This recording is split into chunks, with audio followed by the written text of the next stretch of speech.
Primera parte. La actitud de la oración. Capítulo 1. Un corazón centrado en Dios. Para los cristianos, orar es como respirar. Usted no tiene que pensar para respirar, porque la atmósfera que nos rodea ejerce presión sobre sus pulmones y los fuerza a respirar. Por eso es más difícil aguantar la respiración que respirar. Asimismo, cuando usted nace en la familia de Dios, usted entra en una atmósfera espiritual en la que la presencia y la gracia de Dios ejercen presión o influencia sobre su vida. La oración es la respuesta normal a esa presión. Como creyentes todos hemos entrado a la atmósfera divina para respirar el aire de la oración. Solo entonces podremos sobrevivir a la oscuridad del mundo. Desafortunadamente muchos creyentes se aguantan la respiración espiritual por largo tiempo, pensando que breves momentos con Dios son suficientes para permitirles sobrevivir. Pero esta restricción en el consumo espiritual es causada por sus deseos pecaminosos. El hecho es que todo creyente debe estar continuamente en la presencia de Dios, respirando constantemente sus verdades para ser completamente funcional. Debido a que para varios de nosotros la sociedad es libre y próspera, es más fácil que los cristianos se sientan seguros presumiendo de la gracia de Dios que dependiendo de ella. Demasiados creyentes se quedan satisfechos con las bendiciones físicas y tienen muy poco deseo de las bendiciones espirituales. Al haberse vuelto tan dependientes de sus recursos físicos, sienten poca necesidad de los recursos espirituales. Cuando los programas, métodos y dinero producen resultados impresionantes, hay una inclinación a confundir el éxito humano con la bendición divina. Los cristianos pueden en realidad comportarse como humanistas practicantes, viviendo como si Dios no fuera necesario. Cuando esto sucede, el anhelo apasionado por Dios y el ansiar su ayuda harán falta, junto con el otorgamiento de su poder. A raíz de este peligro grande y común, Pablo instó a los creyentes a orar en todo tiempo, Efesios 6:18, y a perseverar siempre en la oración, Colosenses 4:2. La oración continua, persistente e incesante es parte esencial de la vida cristiana y fluye de la dependencia de Dios. La frecuencia de la oración. El ministerio terrenal de Jesús fue sorprendentemente breve, apenas 3 años. Sin embargo, en estos 3 años, como debió haberlo sido en sus años previos, pasó gran cantidad de tiempo en oración. Los evangelios informan que Jesús tenía por costumbre levantarse temprano en la mañana, antes del amanecer, para tener comunión con su Padre. En la noche, con frecuencia iba al Monte de los Olivos o algún otro lugar tranquilo para orar, generalmente a solas. La oración fue el aire espiritual que Jesús respiró cada día de su vida. Él practicó una comunión interminable entre él y el Padre. Él instó a sus discípulos a hacer lo mismo y les dijo: velad pues en todo tiempo, orando que tengáis fuerzas para escapar de todas estas cosas que han de suceder. Lucas 21:36. La iglesia primitiva aprendió esta lección y mantuvo el compromiso de Cristo de orar continua e incesantemente. Incluso antes del día de Pentecostés, los 120 discípulos se reunieron en el aposento alto y perseveraron unánimes en oración. Hechos 1:14. Esto no cambió incluso cuando 3000 fueron añadidos a la comunidad en el día de Pentecostés. Hechos 2:42. Cuando los apóstoles fueron guiados a estructurar la iglesia para que el ministerio se pudiera cumplir de manera efectiva, ellos dijeron: continuaremos en la oración y en el ministerio de la palabra. Hechos 6:4. A lo largo de su vida, el apóstol Pablo fue ejemplo de este compromiso con la oración. Lea de las bendiciones en varias de sus epístolas y descubrirá que orar por sus compañeros creyentes era su práctica diaria. A los creyentes romanos les dijo: porque Dios me es testigo de que sin cesar me acuerdo de vosotros siempre en mis oraciones. Romanos 1:9 y 10. Primera a los Corintios 1:4, Efesios 5:20, Filipenses 1:4, Colosenses 1:3, Primera a los Tesalonicenses 1:2 y Segunda a los Tesalonicenses 1:3 y 11, Filemón versículo 4. Sus oraciones por los creyentes a menudo lo mantenían ocupado día y noche. Primera a los Tesalonicenses 3:10, segunda a Timoteo 1:3. Puesto que oró por ellos continuamente, Pablo fue capaz de exhortar a sus lectores a orar de esa manera también. Instó a los tesalonicenses a orar sin cesar. Primera a los Tesalonicenses 5:17. Mandó a los filipenses a dejar de estar afanosos y en cambio presentar vuestras peticiones delante de Dios en toda oración y ruego con acciones de gracia. Filipenses 4:6. Animó a los colosenses a perseverar siempre en la oración, vigilando en ella con acciones de gracias. Colosenses 4:2 y Romanos 12:12.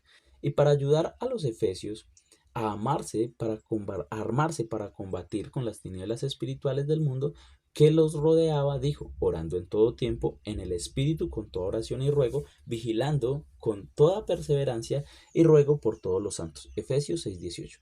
La oración incesante e inconstante es esencial para la vitalidad de la relación con un creyente, con el Señor y su capacidad de funcionar en el mundo. Una manera de vivir.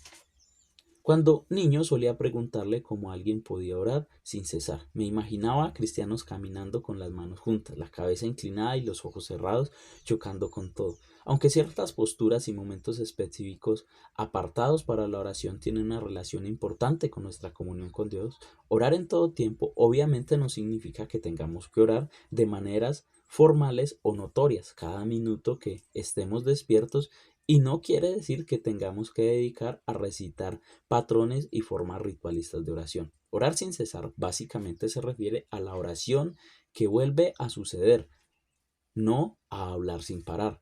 Por lo tanto, debe ser nuestra manera de vivir. Debemos tener constantemente una actitud de oración.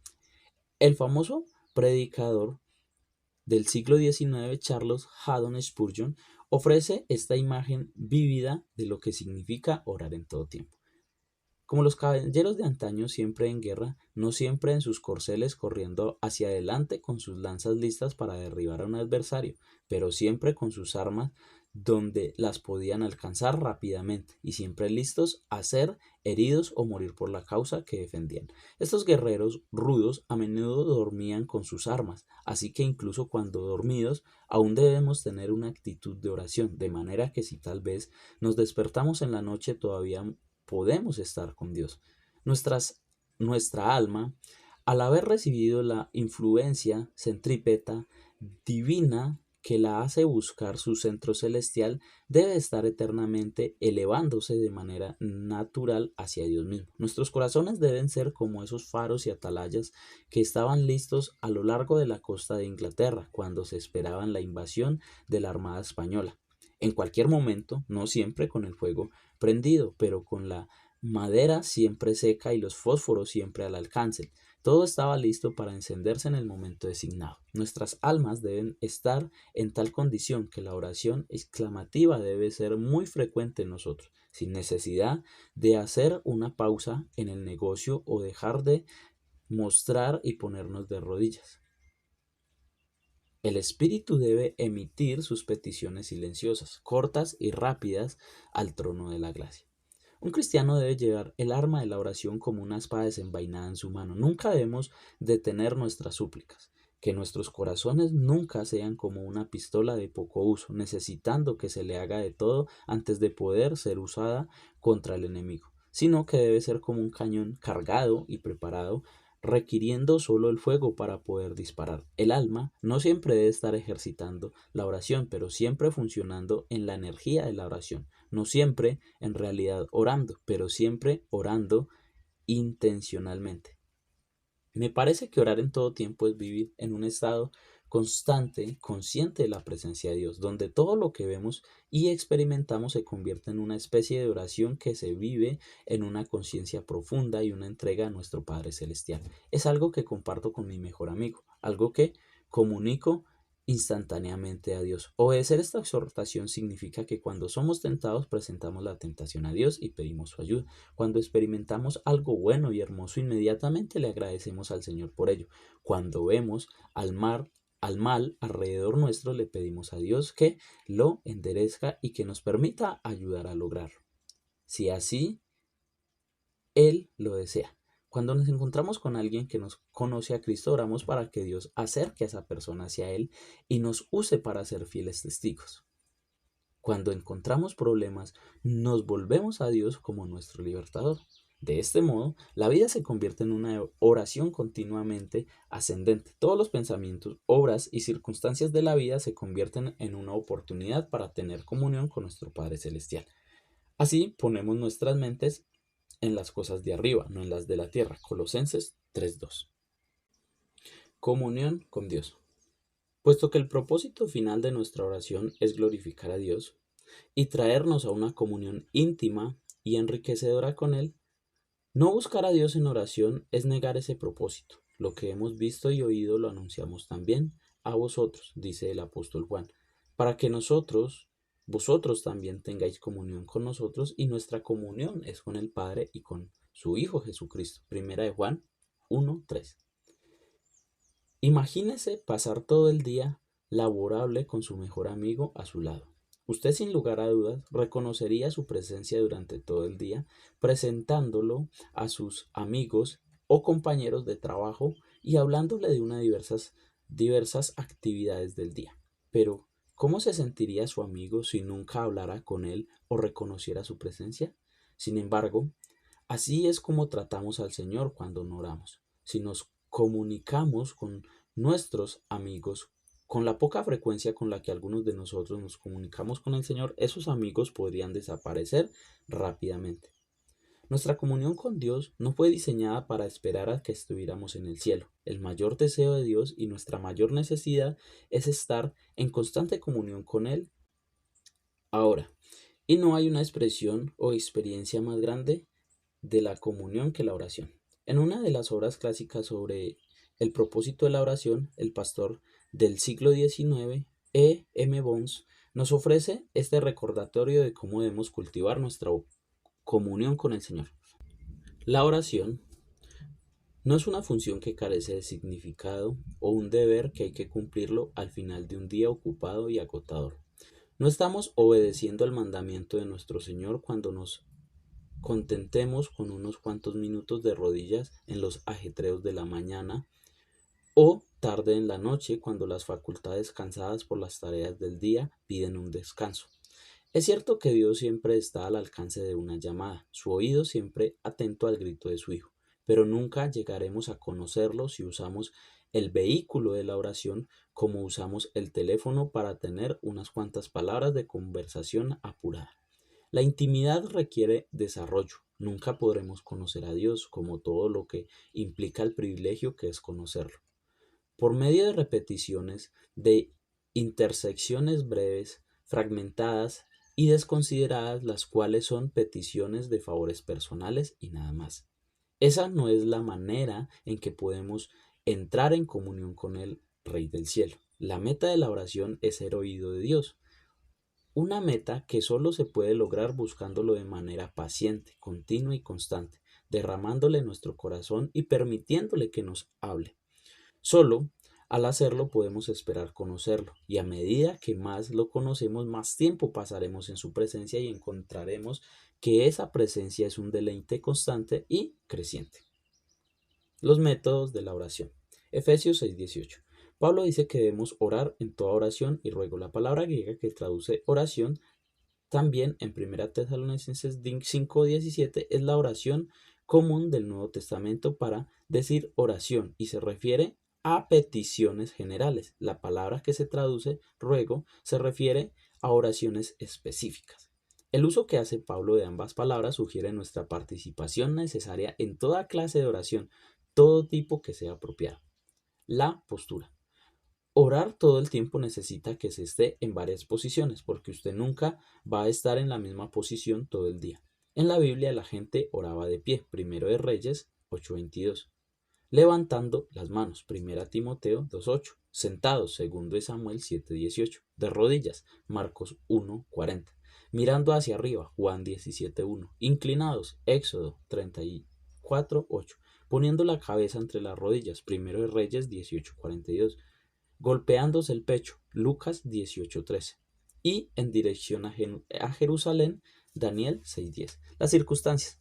Mientras que algunas personas piensan que la oración debería ser muy formal, la Biblia documenta que la gente oraba en muchas y diversas circunstancias, así como diferentes expresiones. Oraban con ropa de aflicción, Salmos 35:13, sentados en ceniza, Job 1:20 y 21, golpeándose el pecho, Lucas 18:13, llorando, Salmos 6:6, echando polvo sobre sus cabezas, Josué 7:6. rasgando sus vestiduras, Esdras 9:5, ayunando, Deuteronomio 9:18, gimiendo, Salmos 6:4 al 6, con frecuente clamor y lágrimas, Hebreos 5:7, como sudando sangre, Lucas 22:44, quebrantados de corazón, Salmos 34:18, haciendo sacrificios, Salmos 20:1 al 3, y cantando himnos, Hechos 16:25. El lugar.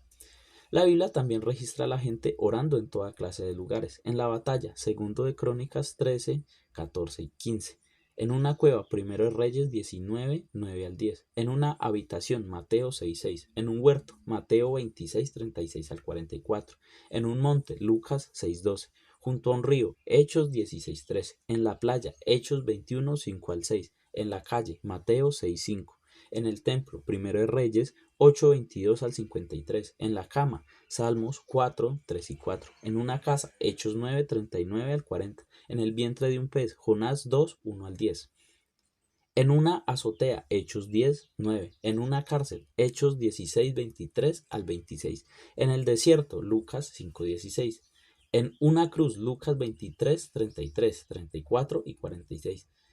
En primera a Timoteo 2:8, Pablo dijo: quiero pues que los hombres oren en todo lugar. Para el cristiano fiel y lleno del Espíritu, cualquier lugar se convierte en un lugar de oración. El tiempo. En una conferencia de pastores a la cual asistí hace años, un hombre predicó sobre el tema de la oración matutina. Para apoyar su punto de vista, leyó varios pasajes que muestran a gente orando en la mañana, así como él lo hizo. Yo busqué todas las escrituras que mostraban a gente orando 3 veces al día. Daniel 6:10, en la noche, Marcos 1:35, antes de las comidas, Mateo 14:19, en la novena hora, o sea, a las 3 p.m., Hechos 3:1, a la hora de dormir, Salmos 4:4, a la medianoche, Hechos 16:25, día y noche, Lucas 2:37, 18:7. A menudo, Lucas 5:33. En la juventud, Jeremías 3:4. En la vejez, Daniel 9, 12 al 19. 12, 2 al 19. Cuando están en problemas, segundo de Reyes 19, 3 y 4. Todos los días, Salmos 86, 3. Y siempre Lucas 18:1 y Primera Tesalonicenses 5:17. La oración es apropiada en cualquier momento, cualquier postura, cualquier lugar, bajo cualquier circunstancia y con cualquier atuendo. Debe ser una manera de vivir completa, una comunión abierta y continua con Dios. Después de acoger todos los infinitos recursos que son suyos en Cristo, jamás crea que ya no depende del poder de Dios minuto a minuto. Actitudes coincidentes. A través de toda la vida el creyente siente su insuficiencia, por lo tanto él vive dependiendo totalmente de Dios. Mientras sienta esa insuficiencia y dependencia, orará sin cesar. Al mismo tiempo sabrá que el beneficiario de bendiciones tremendas por parte de Dios. Por eso Pablo manda a los tesalonicenses a estar siempre gozosos y a dar gracias en todo, en sus oraciones incesantes. Primera a los tesalonicenses 5, 16 al 18. Esto refleja un balance hermoso en nuestra comunión con Dios mientras ofrecemos peticiones específicas por nuestras necesidades y las de otros. Al mismo tiempo podemos regocijarnos y dar gracias, no solo por respuestas específicas, sino también por la bendición abundante que derrama Dios sobre nuestro día tras día. Fervor en la oración. Puesto que la comunicación con Dios debe suceder durante todo el día, no se imagine que eso excluya la necesidad de tener fervor en sus oraciones. Pablo mandó a los colosenses a perseverar siempre en la oración, vigilando en ella. Colosenses 4:2. Y les advirtió a los efesios a vigilar con toda perseverancia y ruego por todos los santos mientras oraba. Efesios 6:18. Para que la oración logre lo que Dios quiere en nuestras vidas, debe ser una práctica consumidora que convierte a la vigilancia y perseverancia en sus mercancías más valiosas. Vigilancia. En el sentido básico, la orden de Pablo de vigilar significa permanecer despierto y no dormirse durante la oración. En Getsemaní, poco antes que lo traicionaran, Jesús les pidió a Pedro, Jacobo y Juan que vigilaran mientras él oraba. Mateo 26:38.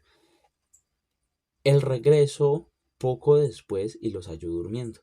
Así que le dijo a Pedro: ¿así que no habéis podido velar ni una sola hora conmigo? Velad y orad para que no entréis en tentación. El espíritu a la verdad está dispuesto, pero la carne es débil. versículos 40 y 41.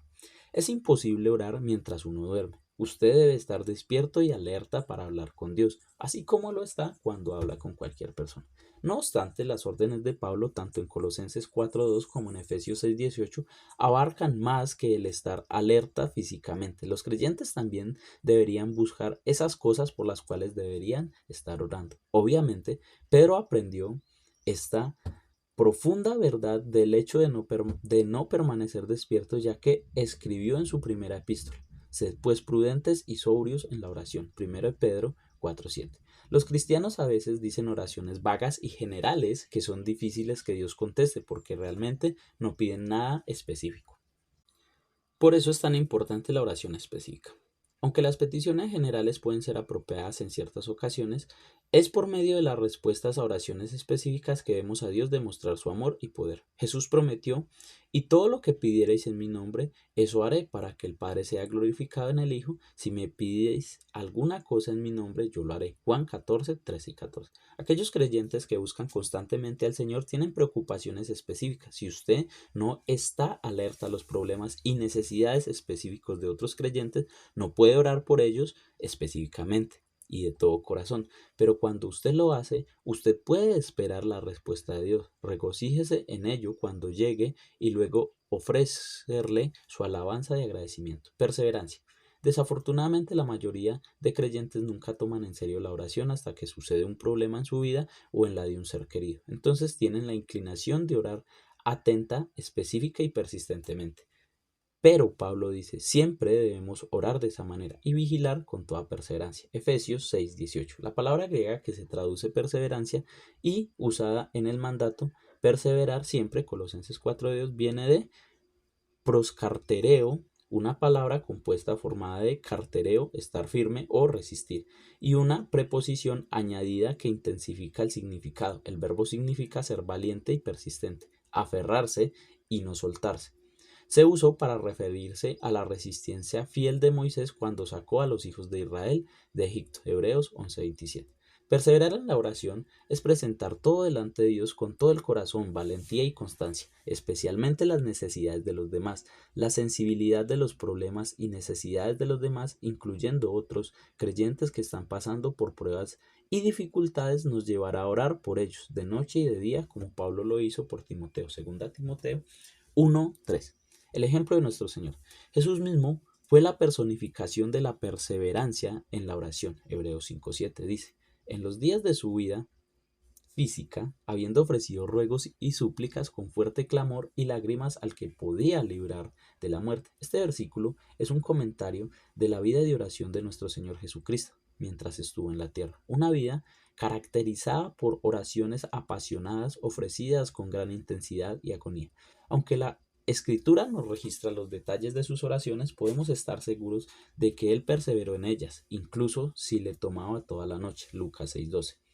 La ilustración más grande de su intensidad en la oración se llevó a cabo en el huerto de Getsemaní antes de su muerte. Lucas escribe: puesto de rodillas oraba diciendo: Padre, si quieres, aparta de mí esta copa, pero no se haga mi voluntad sino la tuya. Y angustiado oraba con mayor intensidad, de modo que su sudor era como grandes gotas de sangre que caían hasta la tierra. Lucas 22, 41, 42 y 44. En la versión de Mateo del mismo evento hallamos a Jesús rogándole a Dios 3 veces. Mateo 26, 36 al 46. Esta fue una oración ferviente y prolongada, a tal grado que los discípulos se durmieron varias veces mientras él lo hacía. Nuestro Señor hizo muchas obras poderosas cuando estuvo en la tierra. Sin embargo, en ninguna de ellas se percibe algún consumo de energía. Aunque la Escritura dice que salió poder de él, no hay registros que indicase que tuvo que ejercer fuerza alguno en realizar sus milagros. Solo cuando oró lo veremos angustiarse y esforzarse por sus peticiones, aún al punto de sudar como grandes gotas de sangre. Esa persistencia nos es extraña, no obstante, de esa clase de intensidad la que Cristo quería que aprendieran sus discípulos de las dos parábolas que les enseñó. La parábola de nuestro Señor. Entre las muchas parábolas de nuestro Señor hay dos que resaltan por ser diferentes a las demás. Aunque las otras parábolas se relacionan a Dios de manera comparativa, las dos que se relatan en Lucas 11 y 18 se relacionan con Dios por contraste. ilustran a gente que no se parece a Dios y al hacerlo estas parábolas exponen los argumentos a favor del valor de la oración persistente. Les dijo también, supongamos que uno de vosotros tiene un amigo y va a él a la medianoche y le dice, amigo, préstame 3 panes porque ha llegado mi amigo de viaje y no tengo nada que ponerle delante de él. Le responderá aquel desde adentro, no me molestes, ya está cerrada la puerta y mis niños están conmigo en la cama, no puedo levantarme para dártelos. Os digo que aunque no se levante a dárselos por ser su amigo, ciertamente por la insistencia de aquel se levantará y le dará todo lo que necesite. Y yo os digo, pedid y se os dará. Buscad y hallaréis, llamad y se os abrirá, porque todo aquel que pide recibe, y aquel que busca halla, y al que se llama se le abrirá. Lucas 11, 5 al 10. Les refirió también una parábola acerca de la necesidad de orar siempre y no desmayar. Les dijo, en cierta ciudad había un juez que ni temía a Dios ni respetaba al hombre. Había también en aquella ciudad una viuda, la cual venía a él diciendo, hazme justicia contra mi adversario. Él no quiso por algún tiempo, pero después se dijo a sí mismo, aunque ni temo a Dios ni respeto a hombre, le haré justicia a esta viuda, porque no me deja de molestar, para que no venga continuamente a cansarme. Entonces dijo el Señor, oíd lo que dijo el juez injusto. ¿Y Dios no hará justicia a sus escogidos que claman a él día y noche? Les hará esperar, os digo que los defenderá pronto. Lucas 18, 1 al 8.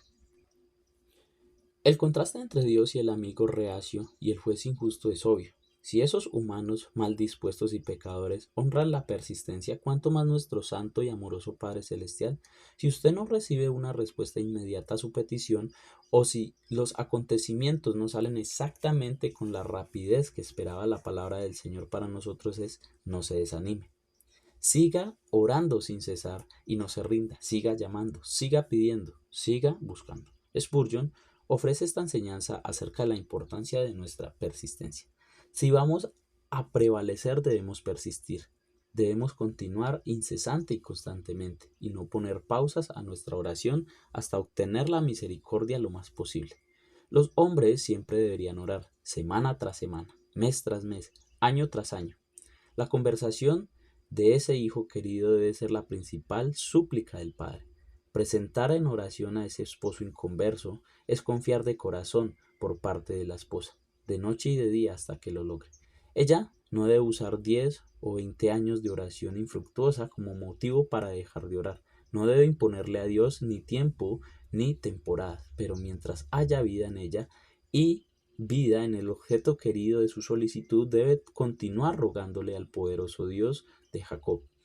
El pastor no debe buscar una bendición para su gente ocasionalmente y luego de recibir cierta medida desistir de interceder más, sino que debe continuar con vehemencia y sin pausa, sin contener sus energías, clamando en voz alta sin detenerse hasta que las ventanas del cielo se abran y se otorgue una bendición demasiado grande para contener. Pero, hermanos, ¿cuántas veces le pedimos a Dios y no recibimos porque no esperamos lo suficiente en la puerta?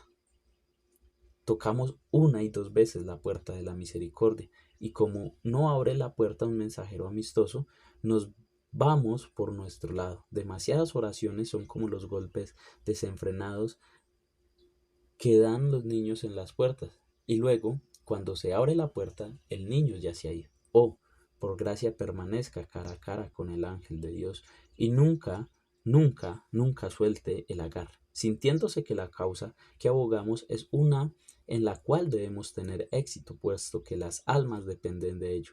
La gloria de Dios está conectada a ello. La condición de nuestro prójimo está en peligro. Si pudiéramos entregar en oración nuestras propias vidas y las de aquellos que más queremos, lo haríamos. Sin embargo, no podemos entregar las almas de los hombres, debemos instar y rogar una y otra vez hasta obtener la respuesta. Cuando Pablo nos manda a orar sin cesar, él simplemente está respaldando el principio de Jesús enseñó en Lucas 11:18, de que la oración debe ser incesante. No se nos escucha por las muchas palabras que usamos, sino por el gemir de nuestros corazones. El hombre que fue donde su amigo para pedirle pan no recitó una petición preestablecida. Él rogó por lo que necesitaba. Lo mismo es cierto acerca de la viuda. Ella clamó por protección al que tenía poder para contestar su pedido. La oración persistente y continua, que sale de lo más profundo de su poder, es lo que mueve al corazón de nuestro compasivo y amoroso Dios. Poder. El pensamiento más importante y penetrante que Pablo nos da acerca de la oración es que el deber ser en el Espíritu, Efesios 6:18 y Judas 20. Esta calificación no tiene nada que ver con al hablar en lenguas ni con ninguna otra actividad de éxtasis o sobrenatural. Orar en el Espíritu es orar en el nombre de Cristo, esto es, orar de acuerdo a su naturaleza y voluntad. Orar en el Espíritu es orar en el completo acuerdo con el Espíritu, quien nos ayuda en nuestras debilidades, porque como deberíamos de orar no lo sabemos, pero el Espíritu mismo intercede con gemidos indecibles, palabras verdaderas que no son pronunciadas, no expresiones pronunciadas que no son palabras. Y el que escudriña los corazones sabe cuál es el intento del Espíritu, porque él intercede por los santos conforme a la voluntad de Dios. Romanos 8:26 y 27, Zacarías 12:10, llama al Espíritu Santo el Espíritu de gracia y súplica. Así como debemos orar continuamente, sepa que el Espíritu Santo ora continuamente por nosotros. Cuando oramos en el Espíritu, alineamos nuestra mente y deseos con su mente y deseos, los cuales concuerdan con la voluntad del Padre y del Hijo. ¿Cómo hacemos que nuestras oraciones estén de acuerdo con el Espíritu? Caminando en la llenura del Espíritu. A medida que su vida se llene con el Espíritu, Efesios 5:18, camine en obediencia a Él. Él gobernará sus pensamientos para que sus oraciones estén en armonía con las de Él. A medida que se somete al Espíritu Santo, obedece su palabra y depende de su guía y fortaleza. Usted será atraído a tener una comunión cercana y profunda con el Padre y el Hijo. Nuestra vida debe reflejar un compromiso continuo al ejercicio constante de la oración. Todo lo que dependemos de Dios debe conducirnos a su presencia. Haga que eso sea su meta a medida que le presenta cada aspecto de su vida en oración.